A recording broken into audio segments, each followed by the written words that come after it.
everyone. Good afternoon to the audience who has joined us today. Good afternoon, Omprakash sir. Good afternoon, Amal sir. Good afternoon. How have you been, sir? Fine. Tough times, as you know, everywhere in the country is facing almost an health emergency-like situation. So, firstly, I'd like to request our audience to please stay at home and stay safe. Please wear your mask and sanitize yourself whenever it is needed. It's a request from the lawyer team. Please don't go out of your home if it's not necessary. It's a general request. Please follow the protocol that has been assigned by the government. Please. So, starting with the session, firstly, I'd like to introduce Umar sir. So today we have our guest of honor, Dr. Prakash. He is a member of Parliament in Rajya Sabha from Odisha, representing the Biju Janata Dal. He is also the party's national spokesperson and head of the party's IT wing. Before becoming an MP, Dr. Patnaik had long career in civil services and is a former Controller and Auditor General of India. He was instrumental in detecting frauds in Bihar and Assam in the 1990s. He was also associated with the United Nations and the World Bank for global external audit assignments. He was also team leader of India's external audit mission to many countries. Dr. Patnaik holds a bachelor's degree in law from St. Stephen's College at Delhi University, MBA in Finance and System from Xavier University of Bhubaneswar and Master's Program in Public Management from Lee Kuan Yew School of Public Policy, Singapore. He is a postgraduate fellow from Harvard University and advanced management alumnus of Wharton School S. Chevening Scholars and holds degree in diverse fields from physics to law. He is an expert in public finance and has held top post in public accounting and auditing under the CAG of India. He has vast experience in public life. He is also the IT chief of BJD party and a master political strategist who used highly innovative technology for campaigning in recent Lok Sabha elections. Dr. Patnaik completed his PhD from XIMB, Bhubaneswar, and his dissertation was published as a scholarly work on public policy titled Institutional Change and Power Asymmetry in Context of Rural India. He is among the most educated serving members of parliament. I welcome you, Amar sir. We are so glad to have you today with us. Thank you so much. Thank you for these extremely generous words. It's our pleasure to have you, sir. Next, we have Omprakash sir with us.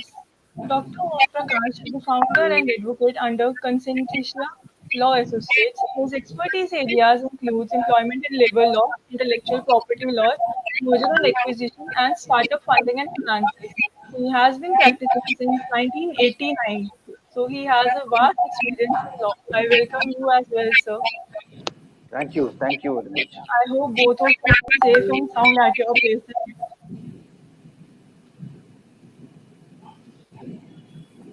Summer, sir, I would like to I would like you to have a few words with us about starting Okay. the. Right. So thank you so much. Thank you to the lawyer group for the invite.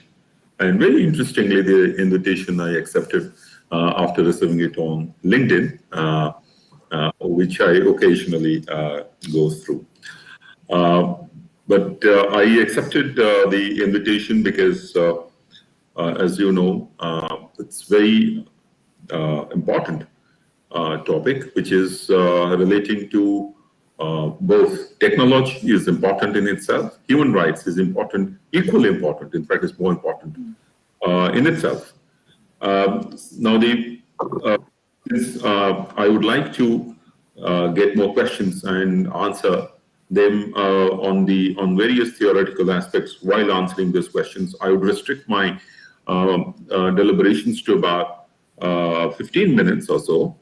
And I would like to dive straight into technology rather than speaking on human rights, because all of you as lawyers, as people who are pursuing a course in law and having interest in human rights would be is sufficiently aware of the concept of human rights. I would not like to get into it. However, suffice for me would be to say that the entire gamut of human rights, what is a right, what is a human right, has the interpretation has changed from time to time. There's still debates over it. But the historical development of the entire concept from natural rights to human rights, the Magna Carta, the Universal Declaration of Human Rights, the UN conventions, I'm not getting into that only, but I would like to say that life, liberty, peace, pursuit of happiness. So these are basically the essential elements of human right, and added to it is dignity. So, when you have all these, as an economist, one would say that why do you need to have this? You need to have this because individual, the economic, homo economicus man would like to have choice, unbridled choice to freedom, choice and freedom to decide what he wants to eat, what he wants to speak, what he wants to hear, what he wants to, do in life in pursuit of happiness, in pursuit of peace, in pursuit of his life. So human rights is essential element of a human being when he is born in this world. A child which is born it is his human right, her human right to have fresh air. So that's human rights as well. So I will not spend much time on these aspects of human rights. I will only say that look at human rights as something which is basically given to the individual, the freedom to the individual to take a number of decisions on various aspects of his life the way he chooses to be. And then comes technology. We are living in an age of technology. Technology has always been there. The first industrial revolution, the second industrial revolution, the third and the fourth. We are in the fourth. The first industrial revolution was more on, getting the steam engine. It was shifting from, the vegetable-based fuel to the fossil fuels. The second is relating to manufacturing, and the third one is computing, computers, IT. And now we are in a stage in which we are talking about artificial intelligence, we are talking about machine learning, robotics, and a huge number of issues. So the interaction between technology and human being has always been there right from the beginning, in some form or the other. And so the human rights are impacted by technology, just as technology is impacted by human rights. I will just throw in a small conceptual concept here of something called as a SCOT, S-C-O-T, social construction of technology. V. Biker, it's a theoretical framework which says that a technology develops based on what the society needs, and similarly, the society also changes as technology develops. And the diffusion of technology takes a S-shaped form.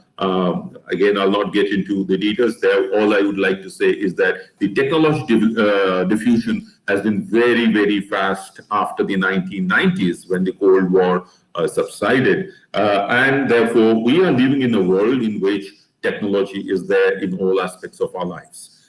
We can't wish it away. And let us all be very clear about this, that just as anything in life, technology has given us a number of good things. It has increased the human rights of individuals when technology has been used to give access to healthcare services, when technology has been used to provide quality healthcare, quality education during the time of this pandemic. So these are the positive things that has happened because of technology. It has increased human rights, and therefore, while there have been great strides in human endeavor in terms of exercising his rights because of increase in the choices that was available to him because of the use of technology, there have been concerns, and these concerns have been largely relating to threats from the abuse or misuse of technology. rather than the use of technology. You might ask questions. What is an abuse? What is a misuse? For example, if you're using civil nuclear energy, it is for good, and if you're using the same principle to make an atom bomb, it is not really, it is an abuse. Those debates are there, but broadly I can say that the negative aspects of the dynamics or the interaction between technology and human rights occurs when technology is abused or misused to decrease the very things for which technology has been developed, that is to increase the choices as a part of increasing human rights of an individual. And when that happens, what happens is that your right to equality gets affected, discrimination takes place, your privacy gets affected, your freedom of expression, freedom of thought gets a huge number of freedoms. I'm not getting into those, which is there as the part of fundamental rights of this, fundamental rights guaranteed to the citizens of this country under the Constitution, and also the directive principles of state policy. I look at both of them together as the necessary framework for governance that we as a constitution, we the people have framed for ourselves. But now let me get into the specifics of what is happening in the technology front that is probably creating a situation of violation of human rights of individuals. Let me start with discrimination. The artificial intelligence, machine learning, the basic crux of this is data. If you do not have data, you cannot actually be having an efficient AI-based model. The machine can't learn. And just as we have all learned and read at some point of time about GIGO, that is the garbage in and garbage out, if your data is insufficient or data is biased, data is itself biased, then your modeling also gets biased.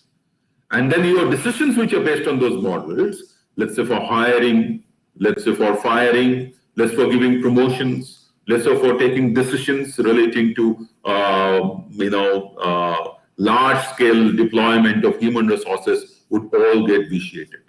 Discriminations will occur, and that purely by use of technology. We have seen this happen. I think I have got on my paper a situation of Amazon, which ditched its AI recruitment tool after the company found that it was gender biased, because the data itself didn't have too much of data relating to women. So this is one example where AI could actually, or let's say technology could actually be used to create lopsided choices to individuals and therefore impinge on the human rights of one section of people. Let me now come to a second point, which is relating to right to information and freedom of expression that we all have been guaranteed by the Constitution. But the concern here is that when you are collecting a huge amount of data, there is always a chance that that data can be misused or abused for surveillance. Now, I do not agree with the people who say that this surveillance can be caused only by the government. But now with the big tech companies coming, the social media intermediaries like Facebook, Twitter, and we have all read about it. We are reading about these stories day on and day in and day out in all parts of the world are a great source of threat to human rights, because the state or the non-state actor who has that data exercises uncontrollable right over the individual whose data it has, in terms of even going to the extent of his behavior, shaping his behavior not only in the market, but also in the electoral process. So the questions have also been raised relating to use of technology to shape the freedom of expression in a way that the person who is having the data controls. So this is another concern. The third concern would be the privacy concern. After the Puttaswamy judgment, which declared privacy as a part of the fundamental rights, being a part of Article 19, and as well as 21 right to life. The questions, the privacy concerns have become a hot topic of debate in our country. But let me tell you that this is also a debate all over the world. Since I'm in the committee on the Joint Parliamentary Committee on Data Protection, the new law that we are making subsequent to the Puttaswamy judgment and the B. N. Sri Krishna committee report, I can tell you that the privacy concern arises from the misuse of technology to get data of individuals without his consent and use it for various purposes to alter his behavior, to alter his actions in various activities, to alter his buying behavior in the market, to alter his franchise right to exercise franchise in an election. And so I always give this example. The census operations that we are having in India since ages, we collect data, personal data, huge number of personal data, huge amount of personal data. But the discussion on data and use of personal data, first in our country mandated, of course it did feature in the elections in the United States, but in our country it did come up in a strong way during the Aadhaar judgment, and that's the Puttaswamy judgment. So the value of data and the value of privacy as a fundamental right for the individual is something very new, but that it is a part of the human rights of the individual is unquestionably and uncontestably accepted by everybody now because of the judgment. So the point here are two. First, that data which is being collected from individuals are probably being collected without his consent. So the new law says, which has not yet come, the law hasn't yet come because it's in the discussion stage, the Personal Data Protection Bill 2019. But it is there in some kind of a circulars. It is there in some kind of privacy principles, terms of use, IT Act, which has been there since 2000. That any data which is collected, personal data, kinds of personal data has been defined, significant personal data, critical personal data, data should be processed in India. There are several aspects in that bill which I will not get into it. All I can say is that the bill says that you have to have a consent-based framework. You have to have the consent of the individual. That means you're protecting his privacy, protecting his informational privacy before doing anything. Now, the question here is that is the concern relating to privacy a part of human rights ends with getting that consent, or it is only the beginning in the sense, if you have taken that consent, does it give right to the data fiduciary as the term which is used in the bill, the person who takes our data trustee as the non-personal data protection data, the regulation prescribes or the committee report prescribes, the person who gets the data rather. So does it have the right to use AI technology in any manner to use this data and use it for any kind of purpose which could be detrimental, which could cause harm to the individual, to the data principle? So this is where the debate is. What is the balance? The point is whether inferred data means data which has been inferred from the data collected from the data principle by using various machine learning and artificial intelligence tools for various purposes. The question is whether this kind of data, data is the new oil. Data is required for digital economy. Data is required for innovation. Data is required for growth. But at the same time, the privacy concerns of individual has to be accepted because it's a part of human rights. It is inalienable and it is universal. So these balances have to be worked out through a regulation, and that regulation has not yet come. And in that regulation, there are concerns relating to how much power to give to the state, how much power to give, how much powers the social media intermediaries who are looking at us every day, and even now when I'm speaking or when you are speaking, when you're discussing, it's a part of the internet world. Now, can we regulate those kind of things? Can technology be regulated? Can technology be effectively regulated to preserve the human rights of an individual? There are debates on that. I personally feel that the technologies, the pace of development of technology has always been faster than the pace of development of regulation to control that technology, to regulate that technology. So that gap will always be there.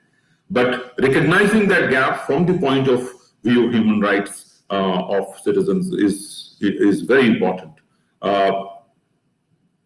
Having said whatever I have said so far relating to the importance of data in new economy, the underlying principle remains that human rights is inalienable and privacy is a fundamental right in our constitution now because of the Supreme Court judgment, unlike probably the European Union's GDPR. And therefore, that is the bedrock of our democracy. That has to be respected. Despite the growth, whereas we should not be doing the mistake or committing the mistake of killing innovation, which brings forth the potential of human beings to in fact enlarge his space in achieving things in life, and therefore human rights, increasing human rights, his rights to get health, right to get education, right to get water. All these things are probably going to be enlarged because of right use of technology. But at the same time, if there is an abuse, we have to be careful about that, and therefore the regulations have to be there. And those regulations should, however, be so balanced that it is not tilted or skewed in favor of either the state or the big tech companies. That is big. It could be anybody. It could be e-commerce, large e-commerce firms, or it could be even an individual. An individual can also harm the human rights or cause harm to the human rights of another individual. So these are the three sources. So these regulations must try to balance these aspects. We have seen the impact of technology, various technology, particularly the talk of the town is about artificial intelligence and how it can alter several things that can impinge on human rights. And therefore, there is a need which has been felt in need for a regulator who is impartial, who is robust, who is concerned about the citizen. And such kind of a structure has been prescribed in the Personal Data Protection Bill. But my concern is, as I said, regulation always falls back 2 steps behind the growth of technology. So whether the particular authority will have the competence to regulate AI info data, to regulate data breaches, to be able to know that a data breach has taken place, and therefore the harm has to be mitigated to some extent. So I say that human, in the Personal Data Protection Bill, we have a chapter. If you look at it, says that privacy by design. When you do anything, you have to be cognizant of the fact that you have to keep the privacy of the individual intact. So I can say that you can have human rights by design, by extending that particular construct a little more. But we really can't forget that would be the underlying factor. The concern, my biggest concern, some of the concerns that I'll raise now is who decides what is the harm that is caused to the human rights of an individual? And who decides that the quantum of harm is so much that it has to take precedence, or the quantum of harm is so much that individuals' human rights has to take precedence over state interest? Then the point is, when do you assess? At what stage do you decide that the harm is sufficient or adequate, is adequately addressed, and therefore the business as usual can start? Whether the individual data principal has the ability to know for itself what would cause him harm at some point of time, or even after a long period of time. These are issues which would continue to be debated, and which will continue to rile all of us, including the regulators, for a long time, because that's how technology and society interact. But as I said at the beginning, that the technology that comes up is constructed by what the society wants, and society also changes as to how the technology is developing. So it's a dynamic coupling kind of thing that happens. So as they grow, we cannot say that this is the watertight compartment under which the technology should go, and this is the watertight compartment under which the human rights, this much only can be tolerated, and violation can be tolerated, and the rest not. So I would, at the end, recommend for a principle-based system, rather than a rule-based system, because it is so dynamic, it's so evolving that you cannot have fixed rules to look after. Whereas if you have a principle, and as I said, that principle is based on protection of inalienable human rights of individuals, including the data principles, then I think we would be in a safer regime of having an interaction between technology and human rights, which is for the good of citizens, for the good of the state as a whole, not only at an individual level, but also at the community level, at the national level. And it also, kills the possibility, or it also insulates the individual against the possibility of mass surveillance. In fact, in one article that I've written, I think The Wire, somewhere I mentioned, I have batted for having a separate surveillance law itself, because the state's power to have surveillance over citizens, or those elements of citizens who could actually cause danger to the bigger community, that should be as narrow as possible, very well defined, so that human rights of a bigger community is not affected. But these are very crucial questions, and these are very difficult ones, both from the point of view of public policy and also from the point of view of technology, as I said. So these kind of debates that we're having and this kind of interactions will only help to kind of sharpen this interaction, to make human rights of individuals, citizens anywhere in the world more important than technology itself, because technology cannot be ruling the individual. Technology could actually be a tool to provide or improve his access to human rights. I have, I think, this much to say in terms of the interaction. I have a lot I can talk about in the space of technology and its uses for the good of the individual, and as well as for creating harm. We have had detailed debates and discussions in several fora inside the parliament and outside, inside the committee and outside, while discussing the personal data protection bill on several of these aspects. And let me tell you, this is not easy. It's very easy to say when the Supreme Court judgment says that there are 5 principles. It should be proportional, it should be storage limitation, it should be data minimization. These are principles, as I said. We should have principles. We can't have rules. But when you want to implement those, implementation is the key. And when you want to implement them, then you have problems. And that's where the guiding principle has to be that human rights of the individual, which has been, which comes with him as nature, as a human being, has to be protected and has to be the underlying factor. It is to be protected by the Constitution. It is to be protected not by the executive, not by the legislature, but by the Constitution itself. And that's what we have given to ourselves. Thank you so much. Thank you so much, sir, for setting the platform for today's session. And before moving forward, I would like to tell my audience and the panelists that today Dr. Sanjeevi Shanthakumar was about to join us, but he's not keeping well. That's why he couldn't join, and we requested him to take himself and take proper medication. So he couldn't join us today. So, moving forward, Omprakash sir, do you have anything to say to the topic, human rights and technology? Yeah, actually, Dr. Amar Patnaik has covered almost all regarding the human rights and the technology.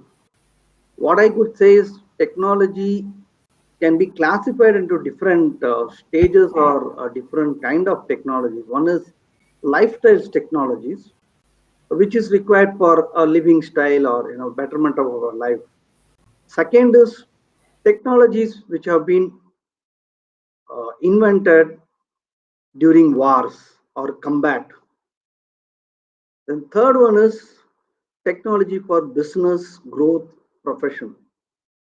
Now all the three we have seen now. Yesterday what was luxury has become today a necessity. COVID-19 has given way that work from home can be a permanent solution. And now it is going to become human right also. So somebody is going to say you can't work from home, then they are going to question. So we have that kind of a situation. And as a lawyer, what does technology means to law and lawyers? And how does human rights comes here?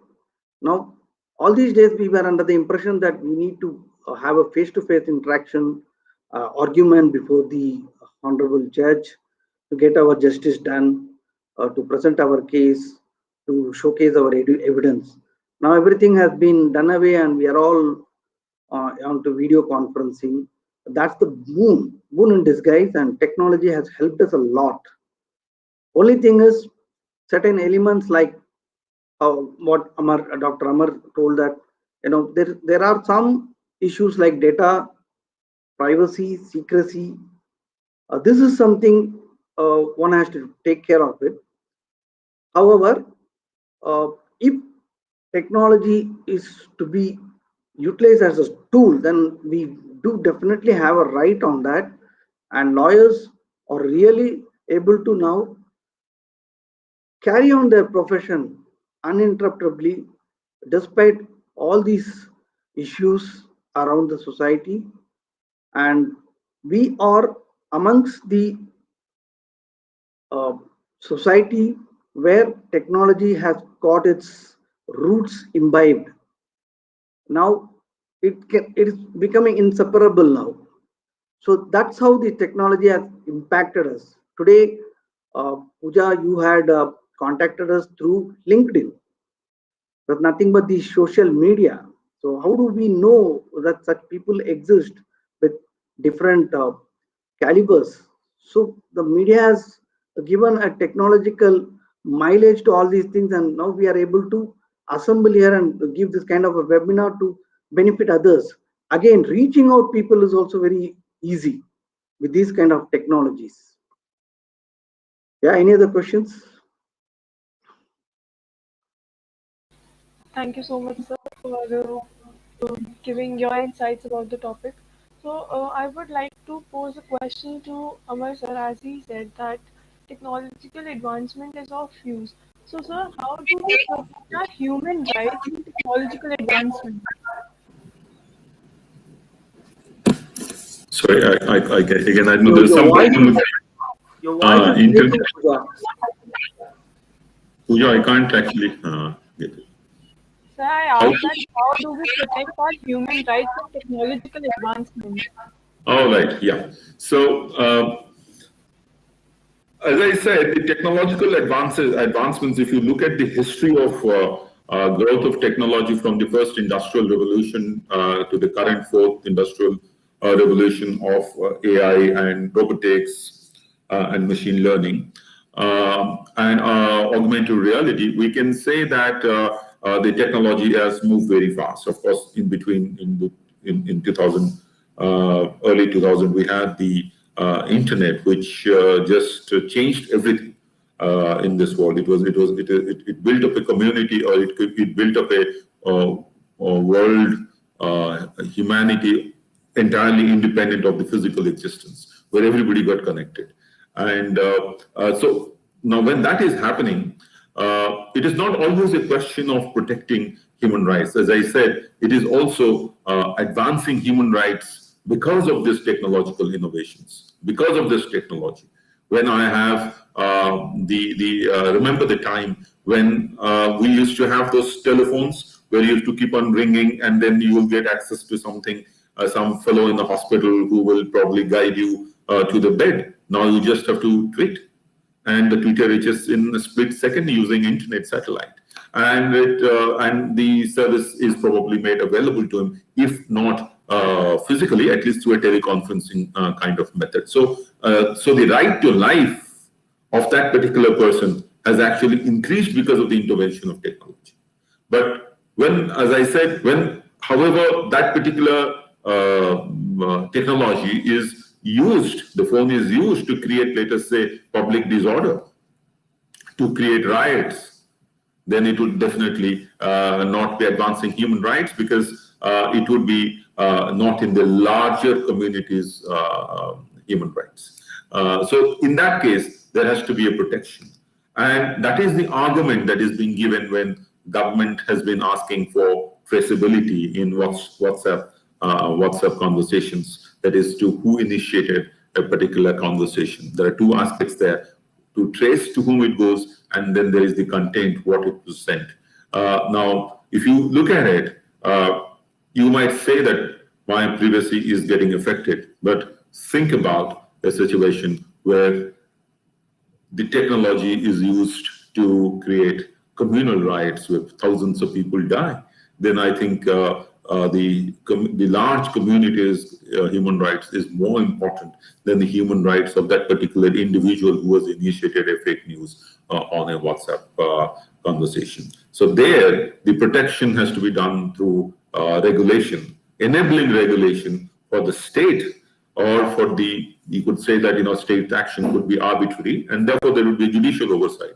But that particular regulation has to be provided in order to protect the human rights of a larger section of people compared to a small section of people whose human rights end when the harm caused to the larger community is much more than the gain that they are going to get.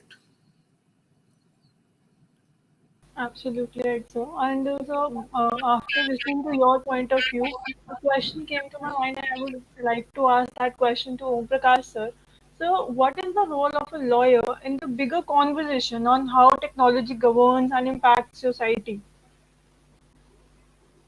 Okay.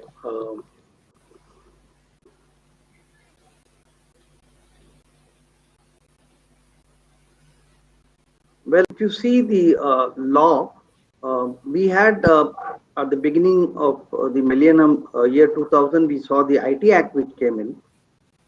That kind of governed the entire IT laws, and e-commerce was taken care. Digital signatures came into the system.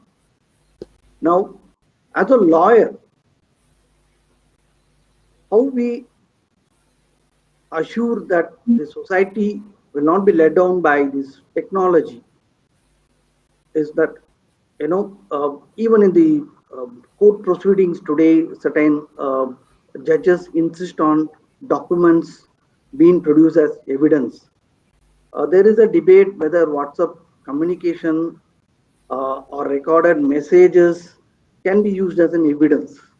So these kind of conversations are going on, debatable, but still, as a lawyer, as long as we are able to establish that these are our way of living. Today, nobody writes letter. If you are going to ask for a letter, it's absurd. For ages, I have not seen inland letter and postcard, which we used to do daily in 70s, 80s.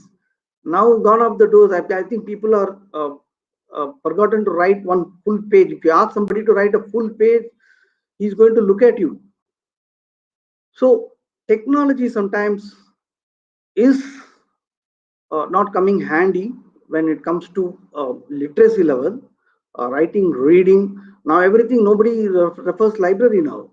People used to go to library for looking at books. Now everything is available on your palm, your iPhones.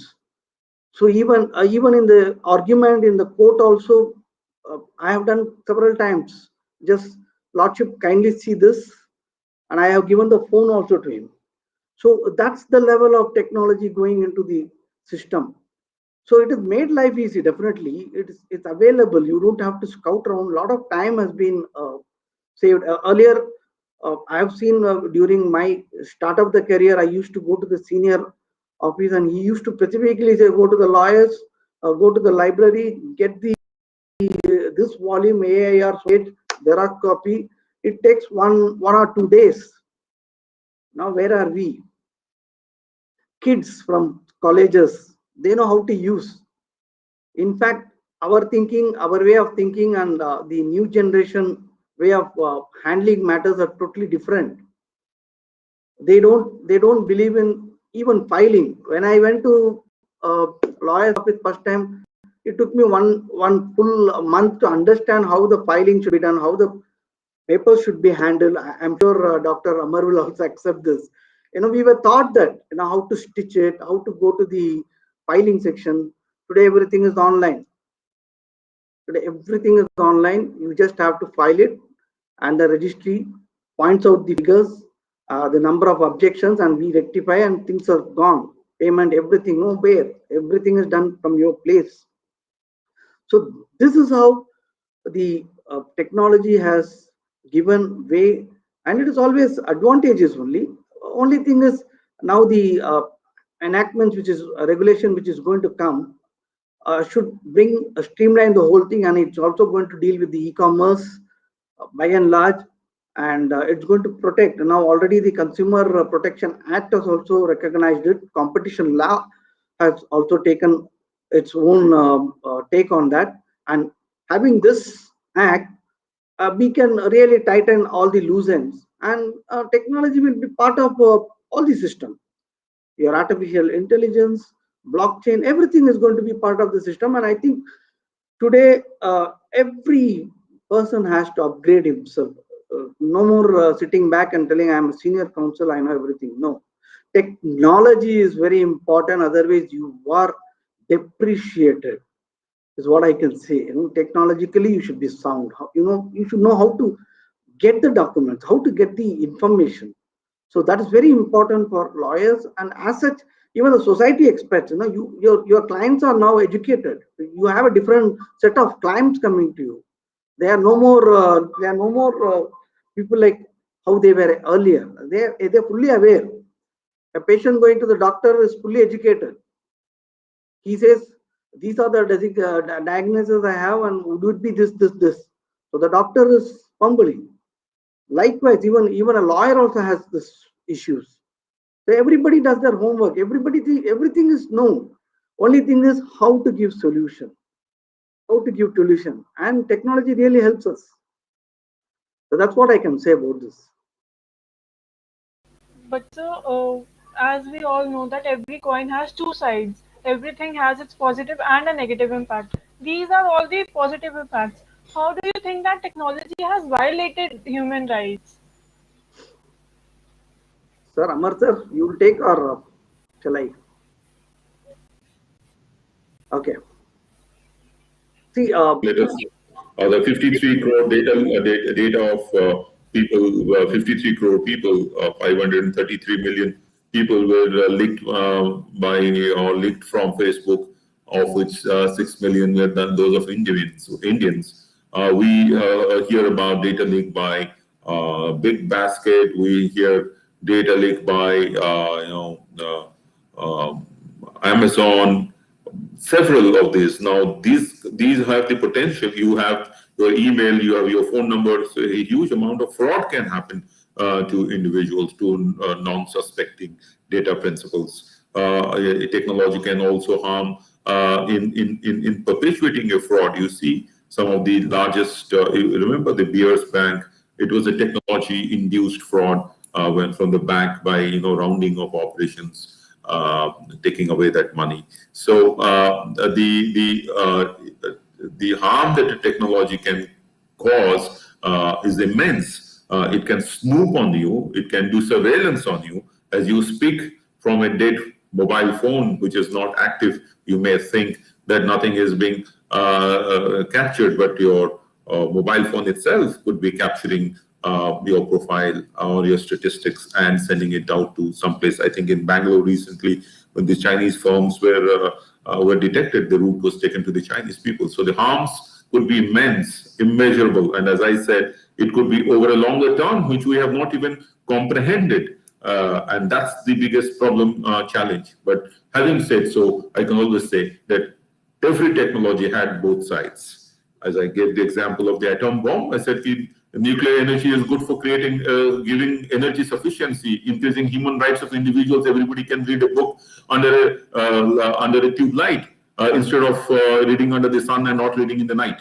But at the same time, that same nuclear energy is capable of creating an atom bomb and decimating a human race. So, that's there. And therefore, the maturity of the human race, the entire human race, is in this, that we arrive at the perfect balance, not just between technology and human rights, between technology, human rights, the environment in which we live. Everybody has to, that's why we say the growth has to be sustainable. And when I say sustainable development goals are sustainable, actually human rights is underwritten in the sustainable development goals, whether in terms of decreasing hunger, access to health, access to education, or having clean air. To add this, we should really act on an informed action should be there. We should really know the downside of the technology. That's very important. As he was rightly saying, it could create a very, very embarrassing situation. Like, for example, when we go to a mall, the moment you get out of your shop and then go back to your home, you will find advertisement relating to what all you searched. Like if you are searching a tie or if you are searching for a watch, you will be seeing in your Facebook or in your wherever technology is there. You can find those kind of related advertisements coming. You were looking for a watch. How about this? That means you are noted. You are under surveillance. So be informed. Be informed. Take your actions are all noted. There is a third eye which is noting you, and that's the technology. That's where the business is all about. It's everywhere around the air. Business is there. Artificial intelligence. The corporates are hunting for business. This individual is looking for this commodity. So that commodity is available in this place, and that's what the information you get on your top palm. So how is this happening? So that's why we should be very careful. We should know how to use the internet. You should switch off, switch on. Those are all in your control. If you let everything go back, anything can go wrong. So you are monitored. So these are certain things which is really violating the human rights. So you intend something else happens. So there are a lot of matrimonial sites. We don't know how much is fake. People rely on that. People pay, subscribe, and rely on that. We don't know. There could be 99% true, but 1% is enough. So it's an informed decision we have to take. And today, buyers beware. That's it. Simple. Right, sir, absolutely right. So, sir, as you stated about the hindrances, so do you think that the technology is becoming hindrance to human rights? Like you said that they are violating the rights of privacy, the rights we have been given by the Constitution. They are violating that. So, do you think that this technology is becoming the hindrance to human rights, Om Prakash, sir? See, for every technology, you have uh, your discretion. You can say no. Internet banking is the allowed norm.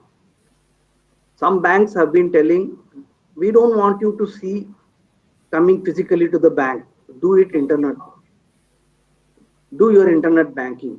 We will not allow you to come here, and we can't handle so much rush here. So is internet banking to be made compulsory? Is one question. do I have an option? There are senior citizens still, they want their passbook to be entered. They keep their passbook. They would like to see their balance in a written form, hard copy. But some banks are not allowing. So now the conversation comes whether do I have a right to get the way I was handling it, or should I go with the technological way of doing it? I'm not a tech savvy person. I cannot do internet banking. I'm not so fast. My fingers are not good. My eyes are not good.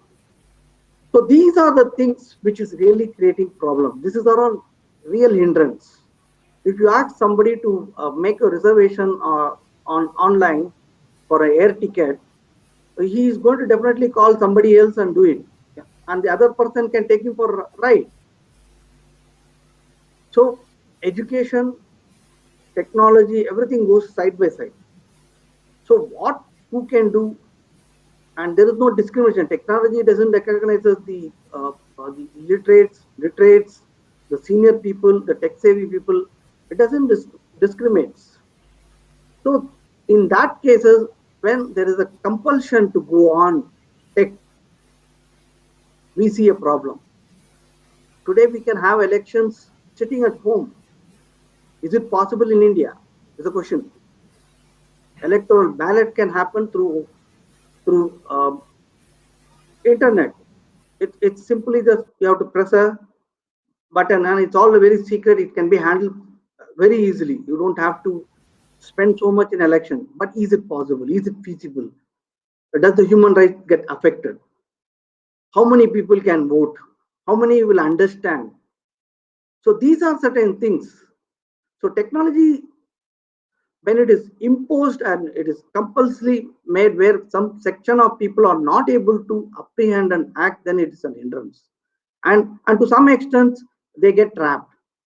They get trapped. So these are these few instances. But by and large, as Dr. Amar was telling, technology cannot be done away with. This is the future. And the next generation and our generation, we have learned. The next generation are already into this. And yes, a few generations, the literacy has to go up. That's the way forward. And technology has to be side by side with human rights. So one cannot say, I don't want technology. And at the same time, he cannot say, I do really want technology. So this is the situation we are now. Exactly, sir. Totally agreed with your point. But I think Amar sir must have something to add to it. I've already spoken whatever I had to. I almost said we have been repeating almost the same thing that technology, we can't wish away technology. Technology is required for increasing human rights. And it, in fact, increases the choice of individuals. But at the same time, we have to be aware of how to control it and not allow it to overtake human beings and their actions. We have to use technology to improve our lives and not use technology to debilitate our own existence or create problems for others. Right, sir. So these were the questions that I had for both of you. I would like to take some audience question as well because this is an interesting topic and we have a great panel today. So many audience questions must be there. So Savita has asked that do you think the new technologies are rather challenges than solution for human rights?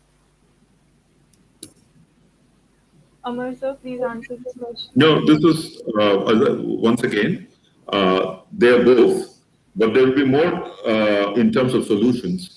Technologies are there, which is improving our food production, our food security. So that's the solution. Technologies are there to improve our sewage management, solid waste management. Technology is there to predict our rainfall. Technologies are there to more accurately predict natural disasters, so we are able to handle disasters well, reduce fatalities. We have technologies which is managing the metro railway station so that we know when exactly the train is reaching and when the train is leaving. We have technologies which are helping us to as Dr. Omprakash was talking about in the judicial side.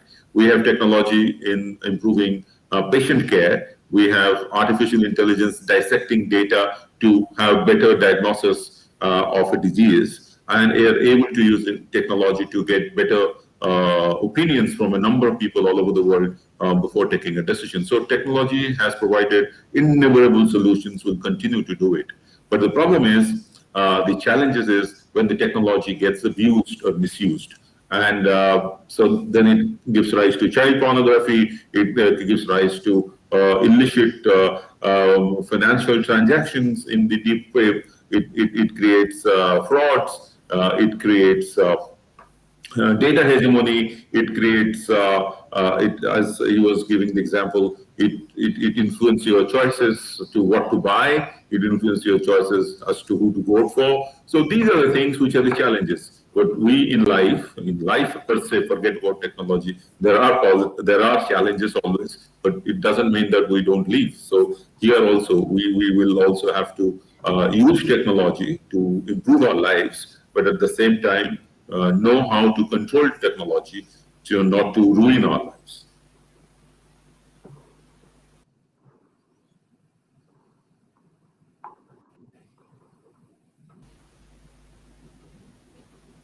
Right.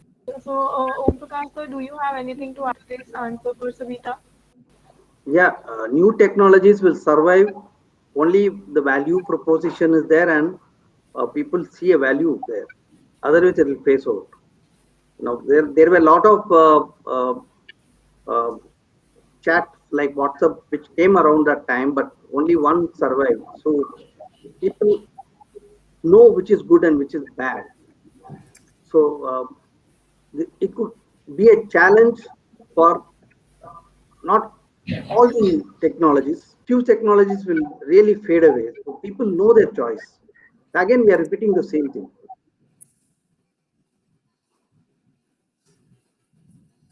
Absolutely right, sir. So, I guess these were the questions that audience and I had to ask, and I'm very grateful to have both of you today with me and with the lawyer team. I'm grateful to have you both on the platform today to discuss such an innovative and such an interesting topic. Thank you so much for giving your time and taking out time on a busy schedule. Please accept the token of appreciation, small gesture from lawyer team. Thank you Thank so you much. so much. Thank you, thank Thank you, you. thank you so much. Thank you. Thank you so much. Thank you so much. It's Sir. a pleasure having been in this webinar and having these questions from you and your friends of the audience. And of course, it's a pleasure to meet Advocate Dr. Om Prakash. Hopefully, we would meet sometime physically Sure, sometime sir. later. Definitely, definitely. Wish to. Thank you. Thank you so much once Thank you again. for connecting. Yeah. Thank you so much, sir. And Yeah. I hope that you both are safe and you stay safe. Please take care of yourself. Thank And you. Thank you so much. and You I know, hope the call I received just now was from my colleague Sanjay Singh from Delhi, frantically asking for oxygen. And we have somewhere some oxygen. So now we'll have to work on this. Actually, it's a challenge that we haven't ever faced before. And all of us really have to work very hard to get over this crisis. this Really. crisis has taught us a lot of patience and the helping nature of us must came out in Yeah. this pandemic only. Yeah, I know. Anyway, thank you so much. Once again, namaskar. Yeah. Namaskar. Thank you, audience.